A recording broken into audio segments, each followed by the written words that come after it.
안녕하세요. 안녕하세요. 반갑습니다. 반갑습니다. 사랑합니다. 사랑합니다. 서울입니다. 같습니다.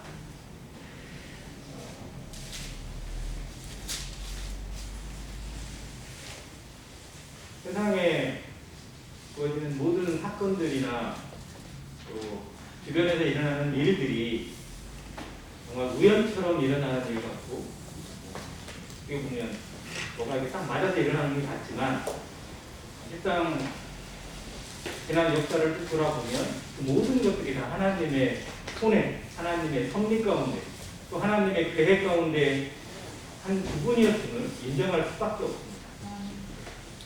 지금 우크라이나 전쟁의 사태가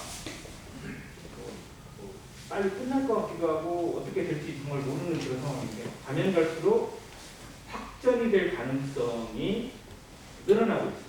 왜냐하면 러시아라는 나라가 지금까지 해놓은 상태에서 그냥 포기하고 항복할 수도 없고, 그렇다고 해서 휴전을 하자니 또 다른 걸 하자니 대단히 입장이 난처해요.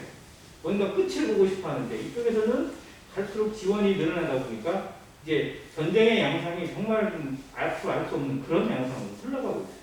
그래서 성도들도 정말 이 사태를 그러니까 거기에 뭐 참전하거나 뭐 이럴 건 아니지만 주의 깊게 들여다보시고, 정말 하나님께서 이걸 통해서 무엇을 보여주시는지 지혜를 구하는 그런 마음이 필요하다는 생각을 한번 해보게 됩니다. 오늘 성경 인물 가운데 한 사람을 통해서 우리의 삶을 돌아보고 우리 중심을 돌아보고 또 우리의 자세를 바로 세우는 그런 시간이 되기를 바라는 마음이 있습니다. 여러분도 말씀을 많이 드렸던 그런 성경 인물이긴 한데 자세히 살펴보려고 합니다. 성경에 여러 인물들 가운데 이름이 같은 이름, 여러 사람인데 이름이 같은, 많이 사용되는 이름이 몇몇 있잖아요. 그 중에 여성, 자매들에게 가장 흔한 이름이 뭐였죠? 마리아입니다. 마리아 이야기를 좀 하려고 합니다. 네, 전에 한번 성모 마리아에 대해서는 한번 말씀을 드린 적이 있어요. 성경에, 신약 성경에만 마리아라는 이름이 정말 많이 나옵니다. 제가 그 자료를 한번 뒤져서 성부사전까지 포함시켜서 찾아봤어요. 8명의 마리아가 나옵니다. 근데 다 예수님하고 연결이 되어 있어요. 그리고 또 한 가지 공통점은 전부 다 주님을 믿은 성도라는 사실입니다. 마리아라는 이름이 정말 복된 이름이에요. 마리아라는 이름의 뜻도 복이 됩니다. 그 이름의 뜻이 사랑스러운, 복이함, 정결함, 이런 뜻을 가지고 있거든요. 그러니까 정말 좋은 이름에 그 이름값을 하는 자매들로 가득 채워져 있어요. 네, 여러 마리아들이 있는데 유명한 사람 마리아가 3명이 나옵니다. 첫 번째는 전에 배웠던 성모 마리아. 그래서 이 마리아는 특별히 앞에다가 성모 마리아라고, 근데 저는 정말 성모 마리아라보다는 모친 마리아라고 많이 부르고 싶어요. 왜냐하면 이 마리아의 역할은 예수님을 낳고 양육하는 데 있었지, 진짜 무슨 성모가 돼가지고 하는 그런 역할이 아니거든요. 근데 이상하게 높여놓다 보니까 지금 성모라고 그냥 아예 자연스럽게 부르게 되고, 천주교에서는 그 마리아가 예수님을 안고 있는 상이 있죠. 왜 예수님을 꼭 애기로 만들어가지고 그 앞에다가 기도를 하고 또 그 앞에 가서 꽉 성호를 만들고 뭐 이런 식으로 해서 마치 거룩한 것처럼 만들어냈는데, 정말 이것이 아주 심각한 문제를 일으킬 수 있다는 사실을 알아야 됩니다. 우리가 느낄 때 그냥 그럴 수도 있지라고 생각할지 모르는데요. 자, 우리나라에 있는 이단 교회들 중에, 교회 쪽에 있는 이단 중에 심각한 이단 2개가 뭐죠? 신천지하고 여호와주님보다 더 심각한 하나님의 교회예요. 하나님의 교회가 정말 심각하고, 근데 이 하나님의 교회가 뭐를 섬겨요? 누구를 모셔요? 하나님 어머님을 모셔요. 하나님 어머니래요. 이게요, 그냥 온 게 아니에요. 바벨론에서 섬기던 그 사상에서 왔는데 그 모습 그대로 천주교에서 섬기고 있는 거예요. 실제로 천주교가 마리아 숭배 사상을 하고 있는 그 원인이 그 내용을 통해서 하나님의 교회 같은 이단이 나타났다고 해도 과언이 아니에요. 앞으로 더한 것들이 나타날 수도 있습니다. 그래서 마리아 숭배 사상의 잘못된 내용도 우리도 좀 알아야 돼요. 그냥 뭐 마리아를 높이는 것 자체가 잘못됐다 이게 아니라 어느 정도까지 잘못되어 있는지, 천주교에서 마리아를 숭배하기 위해서, 마리아를 높이기 위해서 어떤 정도의 거짓말이 들어가는지 그 내용이 약 서너 가지가 나오는데요. 첫 번째는 무용시태설이에요.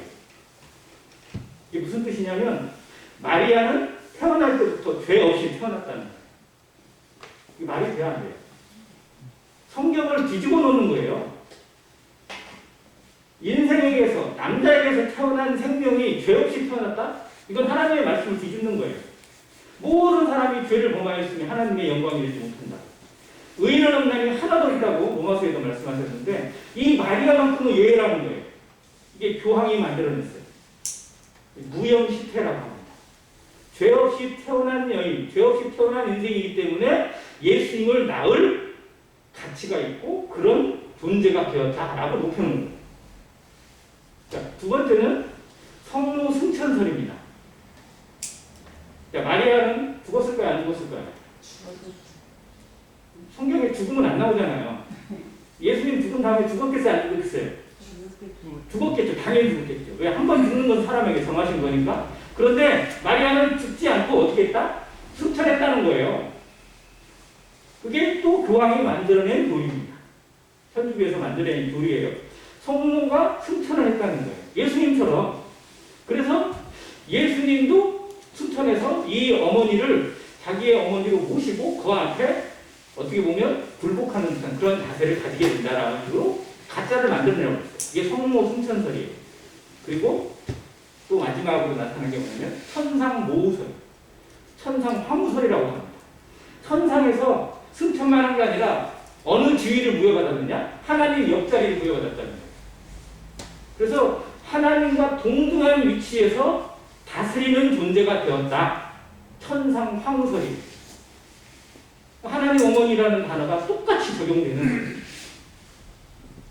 자, 이러한 서너 가지의 사상을 다 묶어가지고 뭐라고 하냐면 테오도코스라고 불러요. 마리아를 높이기 위해서 만들어낸 가짜들입니다. 정말 말만 않도록 정말 이게 치가 떨릴 정도. 이렇게까지 왜곡이 되어 있을까? 그런데 이걸 천주교 사람들 제대로 모르고 그냥 섬겨요. 믿어요. 아무튼 이런 부분이 사단이 얼마나 이 복음을 가까이서 해방하고 있는지 보여주는 대목이 이 마리아, 모친 마리아에서 찾아볼 수 있습니다. 자, 두 번째 마리아는 누구죠? 네, 막달라 마리아입니다. 성경 퀴즈, 뭐 넌센스 퀴즈에서 막달라 마리아는 막 달라고만 쓰는데, 자, 이 막달라라는 이름은 어디서 가져왔을까요? 막달라가 뭐 있을 거 아니에요. 괜히 막달라 마리아가 아니잖아요. 막달라는 지명이에요, 지명. 그래서 이 막달라 마리아는 그쪽 출신, 또 그쪽에서 예수님을 만난 그 여인으로 나타나는데, 이건 갈릴리 인근에 있는 고을의 이름입니다. 막달라라는 고을인데요. 이 여인은 7 귀신 들린 상태에서, 자, 귀신이 들렸는데 몇 귀신이 들렸다고요? 7. 자, 그러면 성경에서 말하는 7이라는 숫자는 우리가 느낌이 아시잖아요. 귀신에 들려도 어떻게 들린 거예요? 그냥 꼼짝달싹 못하게 완벽하게 귀신한테 붙잡힌 여인. 그런 불쌍한 여인이에요. 정말로 인생에 희망이 없고 누구도 그에게 희망을 줄 수 없는 상태, 절망의 상태에서 예수님께 구원받았습니다. 예수님을 만나서 모든 것에 치료를 받고 깨끗함을 입었어요. 그 다음부터 어떻게 했어요? 이 여인은 예수님만 따라다녔어요. 다른 거 안 봤어요. 제자들보다 훨씬 더 뛰어난 영역을 가지고 예수님을 따랐던 제자, 여제자가 바로 이 막달라 마리아입니다. 자, 이 여인은 어디까지 함께 갔어요? 예수님 십자가 못 박히실 때 같이 갔을까요? 안 갔을까요? 갔어요. 자, 그리고 또 어디에 갔어요? 무덤에 갔어요. 왜요? 무덤에 왜 갔어요? 부활한 거 보려고 갔을까요? 원래 간 목적이 뭐예요? 성경에 보니까 기름을 바르기 위해서. 시체에 기름을 바르기 위해서. 이게 왜 유대의 어떤 그런 부분요. 시체가 무덤에 넣고 나서 며칠 뒤에 기름을 이렇게 해서 이렇게 그 시체를 좀 덜 부패할 수 있도록 이렇게 하는 그런 게 있거든요. 그걸 위해서 갔어요. 근데 가면서 뭐라고 다른 동료하고 뭐라고 고생했냐면 바위로 꽁꽁 문이 막혀 있는데 우리가 그 문을 움직이지도 못하고 누구한테 부탁해서 문을 열지? 그런 상의하면서 갔어요. 그러니까 예수님 부활에 대해서는 완벽하게 믿고 있는 상태는 아니었다고 생각이 되어 있습니다. 그럼에도 가장 먼저 갔어요. 그리고 누구를 만났어요? 부활하신 예수 그리스도를 최초로 목격한 그러한 여인입니다. 제자들은 무서워가지고 그냥 끔찍할지도 못하고 있을 때 정말 담대하게 찾아갔던 여인이고요. 자, 성경에는 안 나와 있지만 초대교회 당시의 전설, 또 기록의 문헌에 보면 베드로보다 오히려 제자들 사이에서 더 영성이나 리더십이 강했던 그러한 여성으로 나타나 있습니다.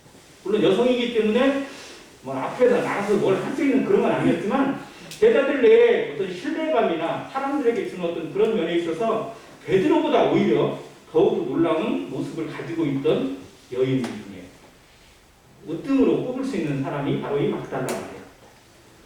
그런데 정말 사단이 여기도 가만히 안 둬요. 막달라 마리아도 사단의 장난과 해방으로 정말 거짓된 것들이 끼어들어 있습니다. 우리는 잘 몰라요. 그런데 이건 어떻게 보면 야사나 기사 같은 데 나오는 내용인데요. 다빈치 코드라는 책 혹시 들어보셨어요? 네. 다빈치 코드가 혹시 무슨 내용인지 아세요?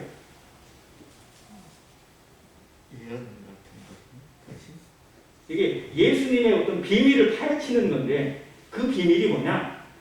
예수님이 이 땅에서 정말 십자가에 죽으시기 직전에 결혼을 했다. 그래서 그 사이에 아들을 낳았다. 그리고 그 자녀들의 후손들이 비밀리에 정말로 뭔가 이렇게 자라나고 있고 뭔가 이렇게 하고 있다. 그걸 수적하면서 하는 책이에요. 정말 말도 안 되는 내용으로 가르쳐요. 그걸 막 그럴싸한 것도 막 그걸 섞어가지고. 근데 그러면 예수님이 결혼한 여인이 누굴까요? 막달라 마리아라는 거예요. 예수님 가장 곁에서 가장 따랐던 여인이니까 예수님이 막달라 마리아랑 결혼해서 아들을 낳았다. 그 아들이 누구고 뭐 지금 어디에 살고 있고 뭐 그 후손들이 어떻게 그런 식으로 나와 있어요. 이게 말이 돼요? 자, 막달라 마리아마저 그러한 농간이나 그런 해방에 의해서 정말 진리를 왜곡하고 있는 사단의 흉계가. 그래서 그걸 믿는 사람들이 지금 있을까요, 없을까요? 예수님이 결혼했다, 어땠다, 뭐 이런 것들을 믿는 사람들이 있다니까요. 왜? 영화로도 나왔어요, 그게. 정말로 복음을 회방하기 위해서 예수님의 진리와 성경의 말씀을 어지럽히기 위해서 사단이 어디까지 장난치는지 모르는 그런 시대에 살고 있습니다. 자, 그런 다음 세 번째 마리아는 누구일까요? 베다니 마리아. 자, 막달라 마리아와 베다니 마리아의 구분은 이 지명입니다. 베다니는 갈릴리 쪽이 아니라 예루살렘 바로 옆에 있는 고을입니다. 예루살렘을 가려면 꼭 거치는 동네였고요. 조그만한 그 산동네 비슷한 곳입니다. 예수님이 예루살렘에 가기 전에 꼭 이 베다니 마을을 지나가기를 도와줬어요. 다른 길도 있긴 있는데 왜 이 고을에 가면 누가 있습니까? 이 마리아와 그 언니 그리고 오빠 나사로, 마르다, 마리아 이 세 오누이가 예수님을 정말 지극히 사랑하고 잘 섬겼거든요. 그 집에 꼭 방문해서 교제하기를 기뻐했습니다. 자, 이 베다니 마리아는 막내였지만 정말로 주님을 대하는 모습이나 태도나 이런 면에서 탁월했습니다. 그리고 예수님이 돌아가시기 직전에 십자가에 죽으시기 직전에 뭐라는 거예요? 향유 옥합을 깨뜨리고 그것을 예수님의 머리에 온몸에 붓고 자기 머리털로 예수님이 뭐를 씻었다고요? 발을 씻겼어요. 자기 머리털을 예수님 발에 가져갔어요. 그 발이 우리를 살리시는 생명의 발이 자기의 모든 것을 예수님의 발에 붓고 자기가 지금까지 놓았던 모든 것들을 예수님의 몸에 붓고 자기 인생을 들여서 예수님을 예배했습니다. 그래서 이 베다니 마리아는 무덤에 갈 필요가 없었어요. 왜냐하면 예수님이 죽으셔 가지만 죽음 이후에 부활하실 것도 베다니 마리아는 알고 있었어요. 그런 면에서 보면 믿음의 영성 중에 최고는 어쩌면 막달라 마리아보다 이 베다니 마리아가 아니었을까 하는 생각도 개인적으로 해봅니다. 자, 이외에도 여러 마리아가 있는데요. 성경에 몇 군데만 좀 얘기를 드릴게요. 자, 예수님 십자가에 달리실 때 모친 마리아가 있었고 막달라 마리아가 있습니다. 근데 또 하나의 마리아가 있었어요. 이 마리아가 누구냐면 글로바의 아내 마리아입니다. 글로바라는 제자는 누구냐면 엠마오로 가던 두 제자 아시죠? 그 중에 한 명이 글로바예요. 그리고 또 하나의 제자가 제가 누구라고 말씀드렸죠? 이게 누가복음에 기록했거든요. 누가였을 것이다 라고 얘기했어요. 아무튼 이 글로바의 아내도 마리아라는 이름을 가지고 있습니다. 무덤 그 십자가에 달리실 때 그 옆에서 지키던 여인이에요. 제자들은 다 도망갔는데 베드로도 도망가고 있는데 지키고 있던 여인이었고요. 또 무덤에 찾아간 막달라 마리아와 함께 같이 갔던 동행, 그 동행이 누구냐면 야고보의 모친 마리아입니다. 야고보와 요셉의 모친이라고 기록되어 있어요. 아무튼 이 마리아도 무덤에 함께 가서 예수님을 목격했던 일에 영광을 얻습니다. 자, 그리고 또 유명한 마리아가 누구냐면 예수님이 최후의 만찬을 했던 집, 넓은 집이잖아요. 그 넓은 집을 내어준 사람이 누굴까요? 그 누구의 다락방이라고 누구니? 마가 요한의 다락방이라고 하잖아요. 이 마가 요한의 어머니가 마리아입니다. 그러니까 예수님이 예루살렘에서 뭔가 좀 많이 모이거나 이럴 때 자기 집을, 이게 3층으로 되어 있는 그런 집이라고 하거든요. 그 집을 그냥 온전히 내어주고 그걸 사용할 수 있도록 했던, 배려하는 그러한 여인. 그래서 마가 요한이 어릴 때부터 예수님과 제자들과 아주 이렇게 밀접하게 접목하면서 배울 수 있도록 어떤 기회를 만들기도 했습니다. 자, 그리고 다른 마리아라는 여인도 나오고요. 로마서 16장에 보면 사도 바울이 여러 성도들을 얘기할 때 많이 수고한 마리아라고 하는 마리아가 나옵니다. 이게 같은 사람일지 다른 사람일지 모르지만 아무튼 이렇게 해서 신약 성경에만 8명의 마리아를 기록해주고 있어요. 정말로 놀라운 은혜가 아닐 수 없습니다. 자, 우리의 이름이 하나님 앞에서 정말 이 마리아처럼 어떤 분야든지 어떠한 내용이든지 간에 자기의 삶으로 하나님을 섬기는 일에 앞장서고 기꺼이 드림으로 하나님께 영광을 돌리는 이름으로 기록되기를 기도하시길 바랍니다. 이게 정말 복입니다. 우리의 자녀가 그런 자녀로 하나님 앞에 기록되길, 세상이 알아주는 이름이 아니어도 하나님의 생명책에 기록된 그 이름이 하나님의 영광의 이름으로, 하나님의 상급의 이름으로, 하나님의 표창장의 이름에 기록되는 이름이 될 수 있도록 기도하시고 양육하시기 바랍니다. 우리 교회 모든 성도들의 이름이 하나님의 생명책에 뿐만 아니라 하나님의 표창장의 목록에도, 훈장의 목록에 기록되기를 정말 간절히 기도합니다. 우리가 그런 영광을 누릴 수 있는, 또 그 상을 바라보면서, 표대를 바라보면서 걸어가는 안행교회 성도 되시기를 간절히 바랍니다. 자, 이제 이 세 마리아 중에서 베다니 마리아를 조금 더 펼쳐보려고 합니다. 베다니 마리아. 아까 얘기한 것처럼 예루살렘 바로 옆에 있는 작은 고을의 베다니라는 곳에서 자기 언니, 오빠와 함께 예수님을 잘 섬겼던 그 가정의 이 여인입니다. 자, 이 여인이 언제 예수님을 처음 만났는지는 성경에 기록 안 돼 있어요. 그런데 예수님을 만난 이후로부터 그들의 삶은, 그들의 태도는 온전히 예수님 하면 그냥 모든 것이 다 접어지는 거예요. 최우선순위가 예수님이었어요. 가난해도, 힘들어도, 그 심지어는 오빠가 병들었다고 이렇게 하는 기록을 보면 그전부터 몸이 안 좋았다고도 하는 내용이 있거든요. 자, 그런데 그 모든 것을 다 제쳐두고 예수님이 찾아오시면 먼저 자기 집으로 모셨어요. 아무튼 그랬던 이 집에 예수님도 같이 가서 교제하기를 기뻐했습니다. 자, 그런데 그 중에서도 이 베다니 마리아는 어느 곳에 있었어요? 자리가 어디예요? 예수님 어디?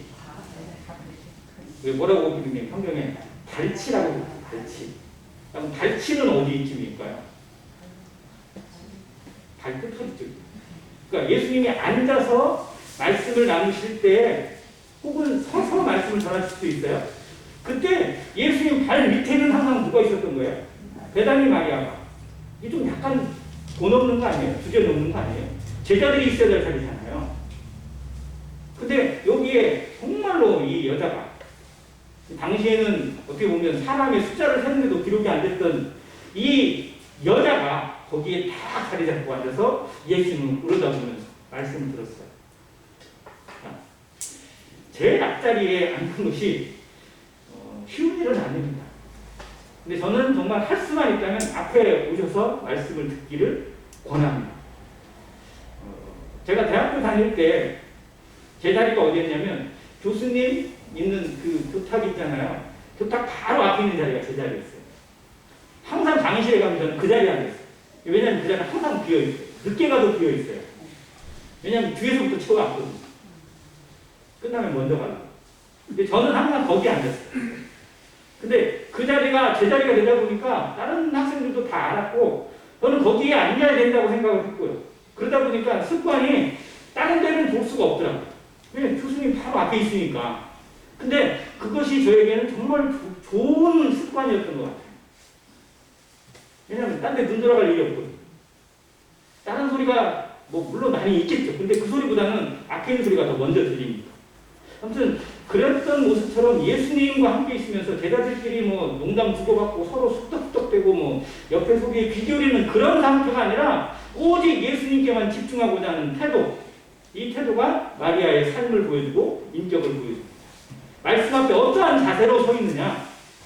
우리가 칭찬받은 사람들 중에 사도행전에 나와 있는 베레아 사람 얘기를 합니다. 그러니까 그들을 성경이 뭐라고 했어요? 어떤 사람들이라고? 신사적이라. 지금 성경이 너그럽다고 얘기했어요. 그러니까 그들의 신사적이고 너그러운 태도가 뭐예요? 뭐예요? 그게 말씀을 대하는 태도입니다. 정말 말씀이 그러한가 하여 계속 찾아보고 묵상하는 거예요. 베다니 마리아가 가지고 있던 모습 그대로입니다. 하나님의 말씀을 대하는 우리의 자세가 어떠냐가 정말 중요합니다. 다른 사람을 대할 때도 마찬가지예요. 그 사람의 말을 경청하는지 아니면 흘려듣는지 알아요, 몰라요? 대화하다 보면 느껴요, 못 느껴요? 알잖아요. 그러면 내 소리를 정말 귀 기울여 듣고 경청하고 있구나라고 하면 그 사람에 대해서 정말 신뢰감이 먼저 생겨요. 그래서 그 사람의 마음을 얻는 비결이 경청입니다. 정말로 그렇구나라고 내 생각을 일단 듣고 들으려고 하는 자세. 이게 정말 중요하거든요. 베다니 마리아의 자세, 이 경청의 자세를 바로 앞에서 다른 소리에 내 마음을 뺏기지 않겠다라는 절대적인 각오의 마음으로 예수님 앞에 앉았습니다. 자, 두 번째는 예수님과의 관계에서 위로를 받습니다. 이게 요한복음 11장에 나와 있는 나사로의 죽음과 그 무덤의 이야기에 나옵니다. 자, 전에도 말씀드렸지만 나사로가 죽은 다음에 죽기 직전에 예수님이 가셔서 살리실 수 있었을까요? 없었을까요? 있었어요. 그런데 예수님은 죽기를 기다리신 것 같아요. 죽은 지 얼마 만에 도착하신 거예요? 사흘이나 지나서 이제 썩은 냄새가 난다고 할 정도로 모든 사람들이 다 이제 끝났다고 얘기하고 무덤에 집어넣고 이제 문 닫아놓고 그냥 이제 모든 게 끝났다고 생각하고 있을 그때에 나타나셨어요. 그러니 믿음이 좋은 마르다나 마리아도 정말 그 예수님이 늦게 오심에 대해서 어떻게 보면 안타깝고 후회스럽고 한편에서는 원망이 느꼈을 겁니다. 우리가 바라는 때에 예수님이 도와주지 않으면 우리가 정말 원하는 그 시점에 하나님이 도와주지 않으면 우리도 원망이 생겨요. 그때 도와주셔야지 지금. 그때 여기 뭐 해주신 거. 그런 마음이 우리에게 생길 수 있어요. 늦었다고 생각해버립니다. 그러나 예수님이 그때 가신 이유가 분명히 있어요, 없어요? 그때 그렇게 하시는 이유가 분명히 있다는 겁니다. 우리가 하나님을 믿는다는 것, 예수 그리스도를 믿는다는 건 뭐냐면 그분이 어떠한 것을 행하시든 간에 내게 가장 좋은 것으로 보이신다는 것을 믿는 것입니다. 내게 가장 좋은 것을 보여주신다는 것을 믿고 지금 내 마음에 내 눈에 보기에 어려운 것도 따르는 거예요. 순종하는 거예요. 그게 순종입니다. 내 마음에 들어서 순종하는 건 누구라도 할 수 있어요. 내 마음에 안 들어도 내 마음과 내 생각과 다른 것도 하나님이 이렇게 하신 데는 분명히 이유가 있겠지. 뭔가 분명한 하나님의 뜻이 있을 거야 라는 마음으로 내 생각을 접고 가는 게 순종이죠. 자, 이 마음을 배우게 하시고 그래서 마르다도 배웠습니다. 마리아도 배웠어요. 예수님의 눈물을 통해서 배웠습니다. 예수님 이렇게 하시기 위해서 정말 내가 믿음이 있는 것 같고 내가 예수님을 잘 믿는 것 같지만 이거밖에 안 되는구나는 걸 깨닫게 하는 거예요. 정말 예수님은 부활의 하나님이고 부활의 생명의 주인이시구나라는 걸 깨닫게 자기 오라버니가 무덤에서 일어나는 모습을 보면서 얼마나 놀랐을까요? 예수님을 다시 보게 됐어요. 한껏 눈이 꺼진 겁니다. 그들의 믿음의 신앙이 한 단계 더 업그레이드 되는 거예요. 우리 신앙이 이러한 장벽을 만나지 않으면 신앙의 업그레이드가 없습니다. 편한 거? 좋은 거? 당연히 좋죠. 그걸 누가 싫어하겠어요. 그러나 신앙의 성숙을 위해서는 고통을 감수할 수 있어야 됩니다. 어려움도 뛰어넘을 수 있는 믿음이 우리의 신앙, 하나님과 더욱 가까운 사람을 하나님의 마음에 더욱 합한 자로 만든다는 사실을 우리가 경험을 통해서 알고 있습니다. 그런데도 그 순간이 오면 어려운 거예요. 마리아는 그걸 통해서 예수님을 배웠습니다. 예수님 만났어요. 생명의 예수님. 그런데 막상 예수님의 때가 다가옴을 알았어요. 왜? 가까이서 말씀을 들었기 때문에. 항상 하는 예수님 말씀하셨어요. 예수님은 자기의 일에 대해서 완전한 비밀에 붙이지 않습니다. 하나님도 마찬가지예요. 하나님은 조금씩 그의 마음이 열린 자들에게, 하나님과 소통되는 자에게 보여주세요. 알려주세요. 비밀을 풀어주세요. 그래서 제자들에게 말씀하셨어요. 내가 장차 유대인들에게 또 제사장들에게 고난을 받고 십자가에 죽고 그런 다음 사흘 만에 살아나야 할 것이다. 이런 얘기를 했거든요. 근데 그때 베드로가 뭐라고 했어요? 주여 그리하지 마옵소서. 우리도 어디로 가시겠다고 합니까? 죽음은 말도 안 됩니다. 예수님은 우리 왕이 되시고 우리는 예수님 옆에서 영의정 자의정 해야 되는데 무슨 말씀하시는 거예요? 자기 생각만 하니까 하나님의 뜻이 무엇인지보다 내가 원하는 것이 더 먼저가 있다 보면 이런 태도가 생길 수 있어요. 그러나 마리아는 누구보다도 예수님의 말씀을 가까이서 들었기 때문에 예수님의 가는 길을 알았어요. 그래서 자기 오라버니가 살아난 것을 기념하는 자리, 잔치하는 자리. 근데 예수님의 마음은 이미 어디를 향하고 있어요? 십자가를 향하고 있어요. 사람들은 막 칭찬하고 그때 막 예수님 이렇게 하셨지 막 그러면서 막 별 얘기를 다 했을 거예요. 무덤 돌을 옮겨놓으라고 막 하는 막 그런 흉내도 내면서 나사로야 나오나 막 그런 제자들도 막 있었을 거예요. 무용담을 자랑스럽게 얘기하면서.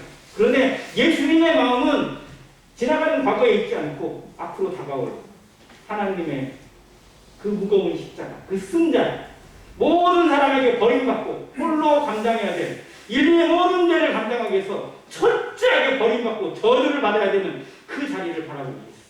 얼마나 숙연했을까요? 제자들의 마음은 이미 딴 데가 있어요. 근데 마리아의 마음, 마리아만큼은 이 예수님 마음. 그래서 모든 사람이 잔치를 베푸는 그 자리에 마리아는 뭘 들고 갔어요?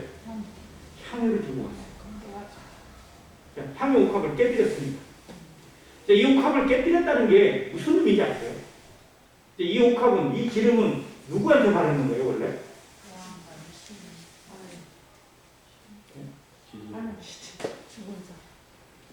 시체에게 바르는 거예요. 시체에게. 죽은 자에게 바르는 거예요. 그래서 예수님 말씀하시잖아요. 마가복음 14장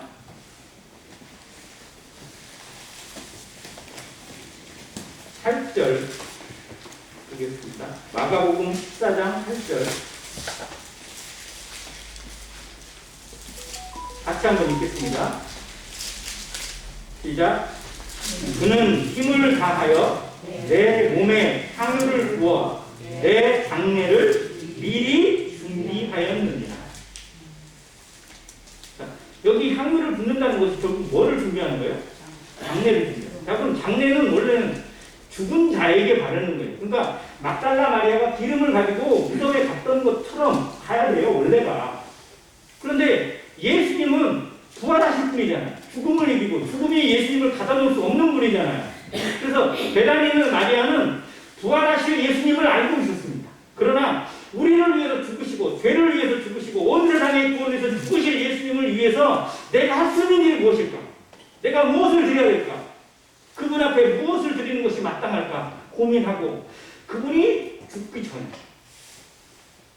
장례를 준비하는 절차로 기름을 발랐어요. 그랬더니 옆에 사람들이 난리가 난 거예요. 막 무슨 너 뭔 짓거리야? 잔치집에 가서 이게 무슨 초상집이냐 여기가? 막 이러면서 그냥 막 심지어 손가락질하고 욕을 하고 쫓아내려고 그랬어요. 제자들이 더 그랬어요. 다른 유다는 오히려 거기다 뭐라고?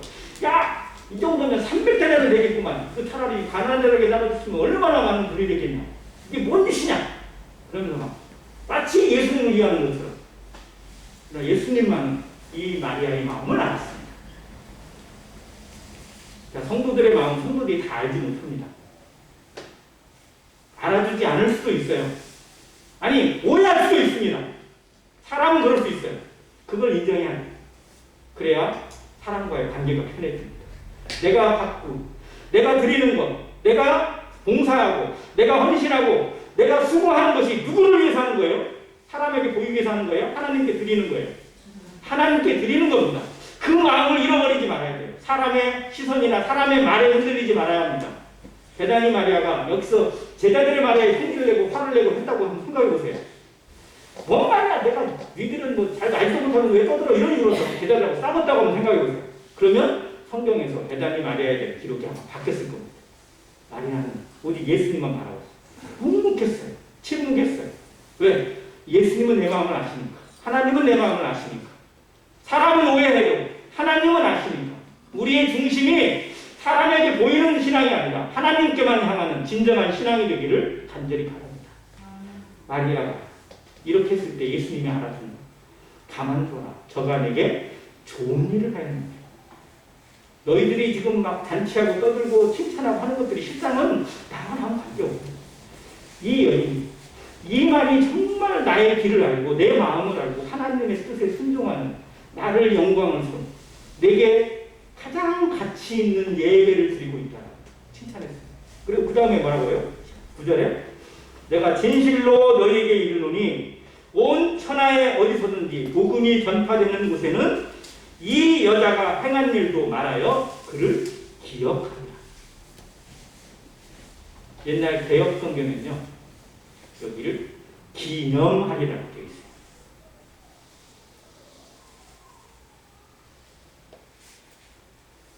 2000년이 지난 지금도 이 베다니 마리아가 드린 향유 옥합의 예배는 예배상중과로도 불려지고 있고요.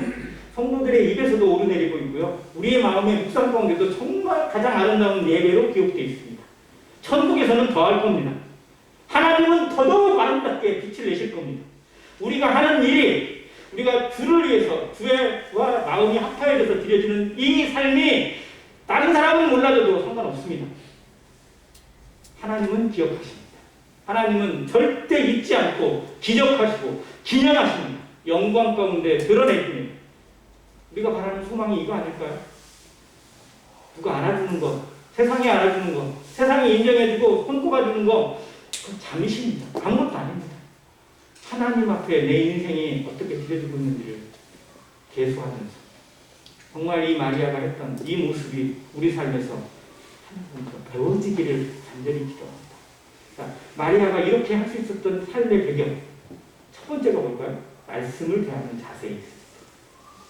말씀을 어떻게 들었느냐, 어떻게 받았느냐, 말씀에 대한 순수한 마음으로 예수님의 말씀을 하나도 놓치지 않는 마음으로 받았기 때문에 이런 순종이 나올 수 있습니다. 제일 무서운 게 뭐냐면요, 대충 아는데 아닌 척하는 거예요. 정말로 위험한 거고. 아예 차라리 모르면 그냥 별로 그러지 않는데 세상에 있는 사람들이 다 뭐냐면 적당히 알아요. 요만큼만 아는데 이만큼만 안다고 얘기하는 게 아니고 얼마큼 안다고, 이만큼 안다고 풀리는. 하나님에 대해서, 성경에 대해서, 예수 그리스도에 대해서 정말 우리가 어떤 마음으로 알아가고 있는지, 그리스도를 아는 지식에서 자라가는 모습, 이건 인격적인 관계입니다. 지식이 아닙니다. 예수님이 정말 나에게 어떤 분이신지 인격적으로 만나고 삶에서 만나고 매일 매순간 말씀을 통해서 만나고 그것이 내 인생의 삶으로 녹아나고 이런 모습이 정말 말씀을 아는 것입니다. 이 말씀은 분명히 역사됩니다. 하늘에서 하늘에서 내리는 비 한 방울이 그냥 헛되이 돌아가지 않는 것처럼 내 입에서 나가는 말도 헛되이 돌아오지 않는다고 하나님 말씀하셨습니다. 우리 마음 가운데 뿌려진 말씀 헛되이 돌아가지 않게 지키시는데 우리는 말씀이 뿌리를 내리지 못하는 경우가 너무 많아요. 너무 많이 알아서 문제가 되는 경우도 있어요. 정말로 우리가 말씀을 얼마큼이나 아는 것인지, 내가 말씀 앞에 어떠한 모습으로 굴복하고 있고 순종하고 있고 따르고 있고 그리고 그 말씀 앞에 내 인생을 드리고 있는지 점검하는 성도 되시기 바랍니다. 하나님 마리아의 위대한 간증과 삶의 예배는 말씀으로 인해서 시작이 되어졌습니다. 그리고 주님과의 관계에서 위로를 경험합니다. 위로. 우리의 인생에 하루하루 정말로 고난의 골짜기가 많습니다. 어려움의 순간순간들도 많이 겪습니다. 그때마다 그걸 통해서 주님의 위로를 경험하고 주님의 손길을 경험하고 주님의 치유와 회복을 경험하는 성도 되시길 바랍니다. 그것이 하나님과의 관계를 계속 원활하게 이루어가는 비결이자 승리의 원동력입니다. 일이 잘 되고 내 일이 정말 원하는 대로 다 풀리고 그러면 우리가 기도할 것 같으세요? 기고만장해질 겁니다. 내가 하니까 되잖아. 이 정도야 내가. 이렇게 자랑할 겁니다. 다윗마저도 조금 잘 되니까 자기도 한 것처럼 해가지고 인구도 살려고 하다가 정말 낭패했거든요. 그래서 우리 삶에 고난이 있고 어려움이 있고 승자를 맞추는 것이 실상은 주님을 더욱 배우는 좋은 기회가 되고 은혜가 되고 복이 된다는 사실입니다. 자기 오라비가 죽음을 맞고 그 죽음에 예수님 늦게 오고 그런 상황 속에서 주님 원망하기도 했지만 그걸 통해서 진짜 예수님이 누구신지 삶의 경험을 했어요. 목격을 했습니다. 만났습니다. 그 위로가 그의 삶에 진정한 헌신을 불러일으켰습니다. 우리 삶에 정말 주님 오심이 가깝다고만 말할 것이 아니라 정말 내 인생이 주님 앞에 어떠한 관계로 묶여져 있고 주님의 말씀 앞에 내 인생이 얼마나 간절한 마음으로 엎드려져 있는지 주님의 말씀 앞에 난 얼마나 가까운지 베다니 마리아를 통해서 우리의 삶을 다시 한번 점검하고 말씀과의 관계가 다시 회복되어지고 하나님 앞에 내 인생은 정말 무엇을 드리는 예배인지 마당만 밟는 어리석은 예배를 드리는 성도 없기를 이사야나 말라기가 그렇게 강조했던 그런 예배가 안행교회를 통해서만큼은 결코 이루어지지 않기를 간절히 기도합니다. 삶이 드려지는 우리 중심이 주님 앞에 드려지는 자기의 모든 것이 깨어지는 한이 있더라도 주님의 영광을 위해서라면 나 같은 거 사라져도 내가 희생이 되더라도 내가 손해를 보더라도 내가 억울함을 당하더라도 주님의 길이라면 주님의 뜻이라면 침묵할 수 있고 감사할 수 있는 성도의 길, 성도의 아름다운 예배가 하나님께 모든 성도를 통해서 드려지기를 간절히 바랍니다. 이상입니다.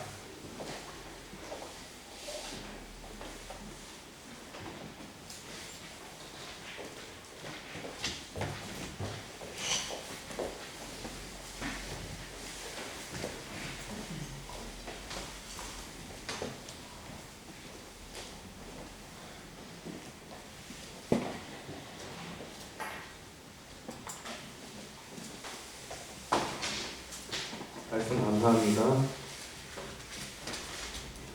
찬송가 430장 찬양 드리도록 하겠습니다. 찬송가 430장입니다.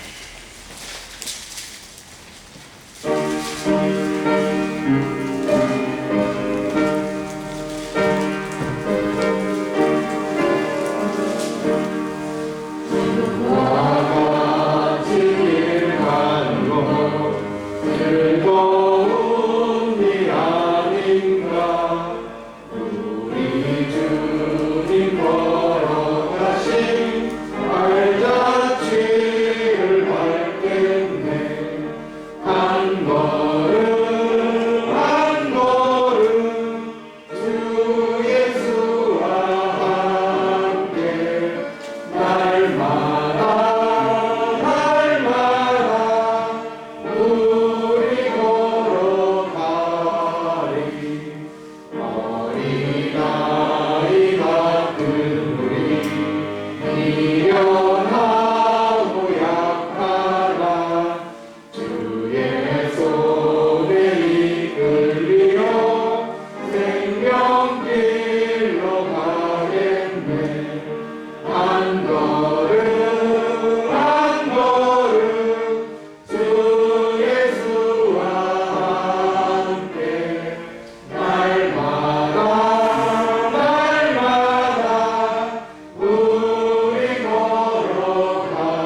주시고 모든 집회를 마치도록 하겠습니다.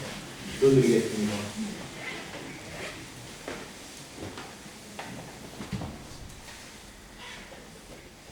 거룩하신 아버지 하나님, 오늘 들려주신 말씀 진심으로 감사합니다. 자기의 삶을 통하여 주님을 섬기며 이중 가운데 삶을 살았던 성경 인물을 통하여 우리들 자신의 중심과 마음을 돌아보게 하실 동안 감사를 드립니다. 아버지 하나님, 마지막 시대를 살아가는 우리들이 세상 속에서 아버지 하나님의 말씀을 따라서 삶 속에서 여러 상황 속에서 주님의 뜻을 분별하고 또 말씀의 언약을 믿으며 믿음 가운데 순종하는 안익교회 성도들이 될 수 있도록 인도하여 주시고 은혜 베풀어 주시옵소서. 또한 이 세상의 것들을 영적인 눈으로 바라보게 하시고 영적인 싸움에서 승리하는 주님과 동행하는 그러한 안익교회 성도들이 되기를 원하옵니다. 아버지 하나님, 이 시간 함께하지 못한 성도들의 마음을 위로하시고 그들과도 함께하시길 바라오며 이 모든 기도를 저희를 사랑하신 예수 그리스도 이름으로 감사하며 기도드립니다. 아멘.